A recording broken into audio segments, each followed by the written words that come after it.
ऐसा एक युग में एक बार होता है जब भगवान, जब वो ब्रह्म स्वयं इस धरती पर गुरु बन करके आता है। और उस युग में वो किस समय का चयन करेगा, उस समय में हमारी जीवन यात्रा कहां होगी, कैसी होगी, इसको कोई जान नहीं सकता। तो हम सबका ये परम सौभाग्य है कि हम उस कालखंड में इस धरती पर विद्यमान हैं जब वो चेतना खुद गुरु बन करके इस दुनिया में सक्रिय है। इतिहास में यदि दृष्टि डालकर देखें और समस्त शास्त्रों और पुराणों को आधार बनाया जाए तो निष्कर्ष ये निकलता है कि त्रेता युग में भी वो सत्ता आई और गुरु की भूमिका निभाती है। पर त्रेता युग में आने के बाद उन्होंने केवल दो को अपना शिष्य बनाया। पहला कौन? सुग्रीव। दूसरा कौन? विभीषण। कौन गुरु बन करके आया? विचार करिए। मैं आपको एक पद सुनाता हूं, आपको पता चल जाएगा कि त्रेता युग में भगवान किस रूप में गुरु बन करके आए। जय जय जय हनुमान गोसाई, जय जय जय हनुमान गोसाई, कृपा करहु गुरु देव की नाई, कृपा करहु गुरुदेव की नाई। कौन गुरु बन करके आया? स्वयं हनुमान जी आए। वो हनुमान जी कौन? भगवान शिव के अवतार। शिव जी के विषय में रामचरितमानस में लिखा है, तीनों लोकों के गुरु हैं। तुम त्रिभुवन गुरु वेद बखाना, तुम त्रिभुवन गुरु वेद बखाना, आन जीव पामर का जाना, आन जीव पामर का जाना। तीनों लोकों के गुरु, जगत गुरु ही हनुमान जी बनकर के आए त्रेता युग में। और त्रेता युग में आकर के केवल दो को दीक्षा दी। सुग्रीव जी को दिया, विभीषण को दिया। सुग्रीव को दिया तो राम से मिलाया, विभीषण को दिया तो राम से मिलाया। इसका तात्पर्य ये कि यदि जीवन में सदगुरु आवे और शिष्य अपना समर्पण करे तो निश्चित रूप से उसे अपने इष्ट की, अपने भगवान की प्राप्ति होती है। इसमें कोई दो राय नहीं है। अब इसमें भी क्या गुरु और भगवान में कोई अंतर दिख रहा है? यदि आप गहराई से चिंतन करें तो राम के सबसे अति निकट और सबसे परम भक्त कौन है? हनुमान जी हैं। और हनुमान के सबसे निकट कौन है? राम जी हैं। तो यहां भी गुरु और भगवान में कोई अंतर नहीं है। यदि गुरु मिला इसका मतलब भगवान मिले, यदि हनुमान जी मिले मतलब राम मिले, और यदि राम मिले तो इसका मतलब हनुमान अथवा शिव जी मिले। तो वो ईश्वरीय सत्ता त्रेता युग में गुरु की भूमिका निभाती है। कल्याण केवल दो का हुआ उनके माध्यम से। युग बदला, द्वापर युग आया। द्वापर युग में भी भगवान खुद गुरु बन करके आए, पर अब की बार केवल दो को दीक्षा दी फिर से। कौन? पहला उद्धव, जो भगवान के सखा भी हैं और भगवान के मंत्री भी हैं। दूसरा भगवान ने किसको दीक्षा दी? अर्जुन को, जो भगवान के मित्र भी हैं, भगवान के बहन के पति भी हैं, भगवान की बुआ के पुत्र भी हैं, पर भगवान के शिष्य भी हैं। शिष्यस्तेहम शादिमाम त्वाम प्रपन्नम, ये कह करके अर्जुन ने समर्पण किया है। और तब जो गीता का ज्ञान अर्जुन को प्राप्त हुआ, किसके द्वारा हुआ? उसी भगवान के द्वारा जो इस दुनिया में गुरु बन करके आया। और फिर किसी कवि ने, किसी ज्ञानवान पुरुष ने ये लिखा होगा, कृष्णम वंदे जगत गुरुम, कृष्णम नारायणम वंदे, कृष्णं वंदे व्रज प्रियम, कृष्णं द्वैपायनं वंदे, कृष्णं वंदे जगत गुरुम। वो ईश्वर फिर गुरु बनकर के आया। मुझे ऐसा लगता है कि भगवान ने जब 2 बार ऐसा किया होगा तो फिर यहां अन्य शिष्यों को कष्ट हुआ होगा कि प्रभु ये ठीक है कि हमारी इतनी पात्रता नहीं है कि हम आपके शिष्य बन सकें, लेकिन आप में तो इतनी करुणा है कि आप हमें अपना बना लीजिए। ठीक है ना। अवतार का शब्द है, वो अवतार शब्द अवतरणिका से निकल करके आता है। अवतरणिका का एक अर्थ होता है सीढ़ी, जो हम लोग लगा करके छत पे चढ़ते हैं। अब भगवान ने ये कहा कि भाई सीढ़ी लगी हुई है, तुम धीरे धीरे ऊपर चढ़ जाओ। कोई समझदार रहा होगा, उसने कहा भगवान सीढ़ी केवल चढ़ने के ही काम नहीं आती, सीढ़ी उतरने के भी काम आती है। चढ़ने में बड़ी मेहनत है पर उतरने में मेहनत नहीं है। चढ़ने की साधना, चढ़ने की सामर्थ्य, चढ़ने का पुरुषार्थ हो सकता है हमारे भीतर ना हो, हम आप तक ना पहुंच सकें, पर आप में इतनी करुणा तो है कि आप उस सीढ़ी को माध्यम बना करके नीचे उतरें। और अब की बार 2 को नहीं, जितने आपकी शरण में आवे सबको दीक्षा देनी पड़ेगी। जैसे ही भगवान ने ये सुना, कहा होगा तथास्तु कि अब मैं आऊंगा तो केवल 2 को नहीं, जो मेरी शरण में आएगा मैं उसे अपना बनाऊंगा। ऐसा करके दिखाया, और जब करके दिखाया तब फिर किसी भक्त ने गाया होगा। क्या गाया? हो स्वयं भगवान हमारे गुरु, परम सौभाग्य हमारा है। स्वयं भगवान हमारे गुरु, परम सौभाग्य हमारा है। स्वयं नारायण नर तन धरे हमारे बीच पधारा है। स्वयं नारायण नर तन धरे हमारे बीच पधारा है। स्वयं भगवान हमारे गुरु, परम सौभाग्य हमारा है। स्वयं भगवान हमारे गुरु, परम सौभाग्य हमारा है। गुरु तो आते जाते पर नारायण कभी कभी आते।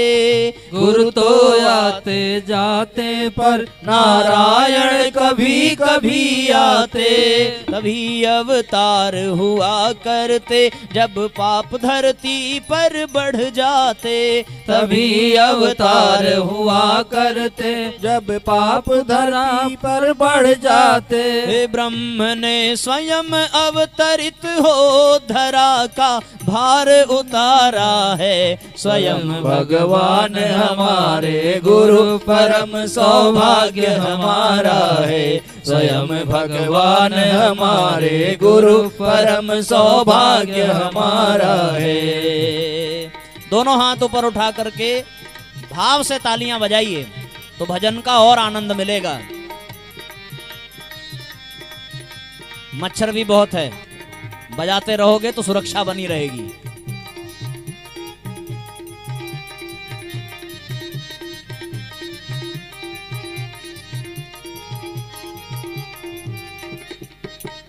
हो हमारे गुरु प्रज्ञा अवतार, चलो प्रज्ञा को धारण करें। हमारे गुरु प्रज्ञा अवतार, चलो प्रज्ञा को धारण करें। दुष्ट चिंतन को करें निरस्त, मनुज का कष्ट निवारण करें। दुष्ट चिंतन को करें निरस्त, मनुज का कष्ट निवारण करें। शिष्य हैं तो सोचें कितना, शिष्य हैं तो सोचें कितना, गुरु का कर्ज उतारा है। स्वयं भगवान हमारे गुरु, परम सौभाग्य हमारा है। स्वयं भगवान हमारे गुरु, परम सौभाग्य हमारा है। स्वयं नारायण नर तन धरे हमारे बीच पधारा है। स्वयं नारायण नर तन धरे हमारे बीच पधारा है। स्वयं भगवान हमारे गुरु, परम परम सौभाग्य हमारा है। स्वयं भगवान हमारे गुरु परम सौभाग्य हमारा है। स्वयं भगवान हमारे गुरु परम सौभाग्य हमारा है। स्वयं सौभाग्य हमारा है, परम सौभाग्य हमारा है। बोलिए परम पूज्य गुरुदेव की जय।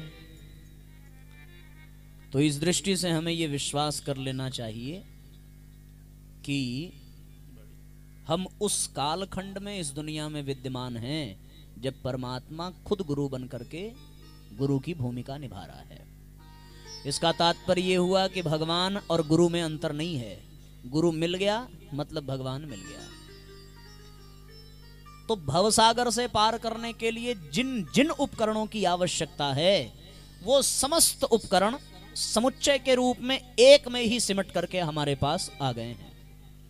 पतवार भी वही है, खेवनहार भी वही है, नाव भी वही है, और जिनके पास तक ले जाना है वो भी वही हैं। इसमें कोई दो राय नहीं है। कितना बढ़िया शायरी बन गई ना कि वो भी वही हैं, इसमें कोई दो राय नहीं है। तात्पर्य केवल ये है सब कहने का कि हम सब 125 करोड़ नहीं 800 करोड़ व्यक्तियों में से कुछ गिने हुए 1-1.5 करोड़ लोग हैं जिनको सब कुछ मिल गया है, कुछ भी पाना शेष नहीं है। गुरु भी मिल गया, इसका तात्पर्य संत भी मिल गया, ग्रंथ भी मिल गया, भगवंत भी मिल गया, पंथ भी मिल गया। सब तो मिला हुआ है, अब कुछ पाने की जरूरत नहीं। तब काहे प्रज्ञा पुराण में आए, क्या जरूरत पड़ गई आने की। फिर एक वो शब्द मुझे याद आता है कि ये सारी चीजें जो मिली हुई हैं ये सहज हैं, सहज हैं पर सामान्य नहीं है। मिल तो गई पर एक बड़ी विशेष बात है। नीति शास्त्र ये कहता है अति परिचयात अवज्ञात, जो अति निकट होता है उसके प्रति अवज्ञा हो जाती है अपने आप। ये मनुष्य का स्वभाव है। कोई नया नया रिश्ता बनेगा तो उसमें बहुत सम्मान रहता है, बड़ी इज्जत रहती है। आप लोगों ने भी फेसबुक वगैरह पे वो जोक सुना होगा कि जब पति पत्नी 1 साल रहते हैं तो जी जी जी जी करके बात करते हैं, उसके बाद 1 साल बीतता है तो अब मैं उसकी व्याख्या नहीं करूंगा, पर कुल मिलाकर कहने का मतलब यह है कि शुरुआत के दिनों में बहुत मोहब्बत रहती है, बहुत प्यार रहता है, बड़ी रिस्पेक्ट रहती है। अंत में आते आते ये हो जाता है कि चाय पति बनाता है, पीने का काम पत्नी करती है। उसका सार ये है। तो मुझे एक बात ये समझ में आती है कि अति परिचयात अवज्ञात वाली कथा बिल्कुल सत्य है कि जो हमारे अति निकट अति सहज हो जाता है उसे हम बहुत सामान्य समझ लेते हैं, और इसी सहजता के नाते, इसी अति निकटता के नाते हमें उसका लाभ नहीं मिल पाता। इतनी सी बात है। और इसी नाते प्रज्ञा पुराण में आकर के हम लोगों को बैठने की आवश्यकता पड़ती है कि जो सामान्य नहीं है वो सहजता से प्राप्त हो गया, फिर उस असामान्य को हम कैसे अपने जीवन में अनुभव कर सकें। ये जो बातें हमने बताई ये इसमें से एक भी बात गलत नहीं है ना? आप लोगों की सहमति होगी, ठीक? फिर भी ये अनुभव में नहीं उतर पा रहा है। अनुमान तो है कि भाई साहब आपने व्यासपीठ से जो कहा वो सत्य ही होगा, इसमें कोई दो राय नहीं है, पर ये अनुमान अनुभव में कब बदलेगा? ये अनुभव कब होगा कि हमें भगवान ही मिल गए? ये अनुभव कब होगा कि हमें हमारा लक्ष्य मिल गया? ये अनुभव कब होगा कि हम भवसागर से पार हो चुके हैं? ये अनुभव कब होगा कि हमें जो पंथ चाहिए था प्राप्त हो गया? ये अनुभव कब होगा कि हमारे जीवन में गुरु का अवतरण हो चुका? ये अनुभव कब होगा कि हमारे समस्त उत्तरदायित्व, समस्त जिम्मेदारियां पूरी हैं, फिर भी एक विशेष प्रकार के नाटक करने के लिए हमें इस दुनिया में भेजा गया? ये अभी तक केवल अनुमान मात्र है। आपने कह दिया कि गुरु मिल गया, मान लिया। आपने कह दिया भगवान मिल गया, मान लिया। आपने कह दिया प्रज्ञा पुराण का ग्रंथ मिल गया, मान लिया। आपने पढ़ा भी होगा, पर वो अनुमान अनुभव कब बनेगा? जो असामान्य है वो हमें सहजता से कब प्राप्त हो गया ये पता तो नहीं चला, पर ये प्राप्त हो गया, ये अनुभव में आ जाती तो मजा आ जाता, बात बन जाती। पर ये अनुभव में आएगा कब?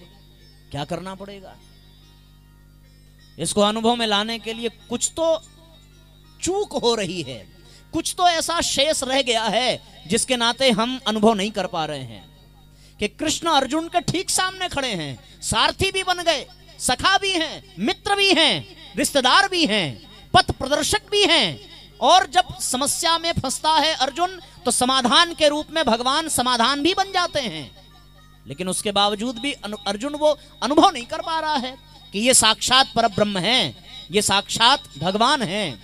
अर्जुन कह भी रहा है कि प्रभु मुझे कैसे अनुभव होगा कि आप साक्षात ईश्वर हैं। तो भगवान ने मुस्कुराते हुए एक बात कही कि भैया तुझे नहीं हो सकता। क्यों? क्योंकि मुझे देखने के लिए जिस चक्षु की आवश्यकता है वो साधारण नेत्रों से नहीं हो सकती। तुम्हें दिव्य नेत्र चाहिए, सूक्ष्म नेत्र चाहिए। उसी दिव्य नेत्र को शायद विवेक कहते होंगे, उसी दिव्य नेत्र को शायद प्रज्ञा कहते होंगे। अर्जुन की प्रज्ञा जागी और भगवान विराट विश्व ब्रह्मांड के रूप में अर्जुन के सामने प्रकट हुए। कोई ऐसी ही प्रज्ञा जगी होगी जब यशोदा, कौशल्या, काकभुसुंडी को भगवान ने दर्शन दिया होगा। वो वाली दृष्टि मिल जाए, वो वाली सूक्ष्म दृष्टि मिल जाए, वो प्रज्ञा जागृत हो जाए तो प्रज्ञा पुराण सुनना सार्थक।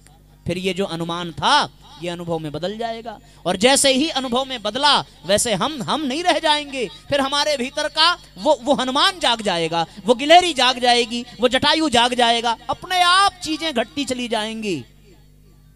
पर दरकार केवल इतनी सी है कि अभी वो प्रज्ञा जगनी शेष है। जगी क्यों नहीं? जग जानी चाहिए थी। क्यों नहीं जगी?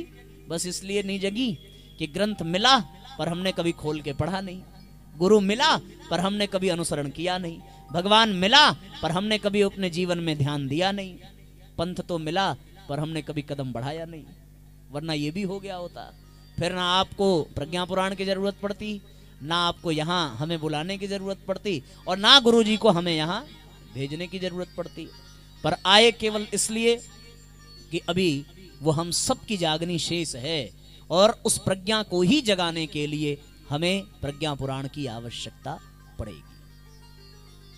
सामान्य दृष्टि से तो आप सब जानते होंगे, पर वे लोग जो भी नए होंगे, जो गायत्री परिवार के नहीं होंगे, हो सकता है प्रश्न मन में आ जाए, और ना आवे तो आना चाहिए, क्योंकि यदि प्रश्न नहीं आएगा तो प्रज्ञा जगी नहीं सकती। अर्जुन के विवेक का जागरण कब हुआ? अर्जुन की प्रज्ञा कब जगी? अर्जुन को दिव्य दृष्टि कब मिली? जब अर्जुन के मन में संशय पैदा हुआ, जब अर्जुन के मन में प्रश्न जगा, जब अर्जुन के मन में भ्रम जागा, जब अर्जुन के मन में संशय हुआ, जब अर्जुन अपने गांडीव को रख चुका था, जब अर्जुन अपने आप को समर्पित कर चुका था, जब अर्जुन मित्र नहीं, भाई नहीं, शिष्य बन चुका था, जब अर्जुन कोई रथी नहीं, अर्जुन समर्पित होकर के दास बन चुका था, सेवक बन चुका था, तब अर्जुन की जागृत हुई। और हम लोगों की इसलिए नहीं जग रही है क्योंकि हमारे मन में प्रश्न नहीं आ रहा है। हमने अपने विद्यार्थी जीवन में एक गाना बनाया था, मुझे याद आता है कि आप क्या जानो ए मेरे गुरुवर, कैसे तुम बिन जिए जा रहे हैं।